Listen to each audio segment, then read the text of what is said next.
How do you handle controversies and backlash in the media industry? It is part of life.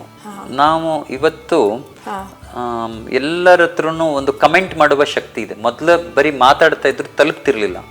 ಇವತ್ತು social ಮೀಡಿಯಾದಲ್ಲಿ ಹೋಗಿ ಯಾರು ಬೇಕಾದರೂ ಏನು ಬೇಕಾದ್ರೂ ಕಮೆಂಟ್ ಮಾಡ್ಬೋದು. ಆಮೇಲೆ ಅದನ್ನು ಹ್ಯಾಶ್ ಟ್ಯಾಗ್ ಮಾಡಿ ಅದನ್ನು ಗ್ರೂಪ್ಗಳನ್ನು ಸೇರಿಸ್ಕೊಂಡು ಅದನ್ನು ವೈರಲ್ ಮಾಡಿ ಅದನ್ನು ಒಂದು ರೀತಿಯಾದಂತಹ ಆಂದೋಲನ ಮಾಡ್ಬೋದು.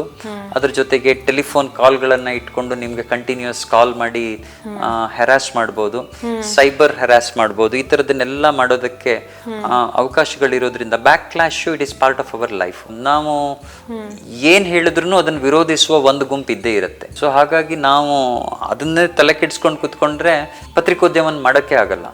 ಬಟ್ ನಾವು ನೇರ ದಿಟ್ಟ ನಿರಂತರವಾಗಿ ಸತ್ಯವನ್ನೇ ಕೊಡ್ತಾ ಇದ್ರೆ ಅದಕ್ಕೆ ಅಕ್ಸೆಪ್ಟೆನ್ಸ್ ಜಾಸ್ತಿ ಇರುತ್ತೆ, ಬ್ಯಾಕ್ಲಾಶ್ ಕಡಿಮೆ ಇರುತ್ತೆ. ಬ್ಯಾಕ್ಲಾಶ್ ಝೀರೋ ಬ್ಯಾಕ್ಲಾಶ್ ಅಂತ ಇಟ್ಕೊಂಡು ನಾವು ಪತ್ರಿಕೋದ್ಯಮನ ಮಾಡೋಕ್ಕಾಗಲ್ಲ.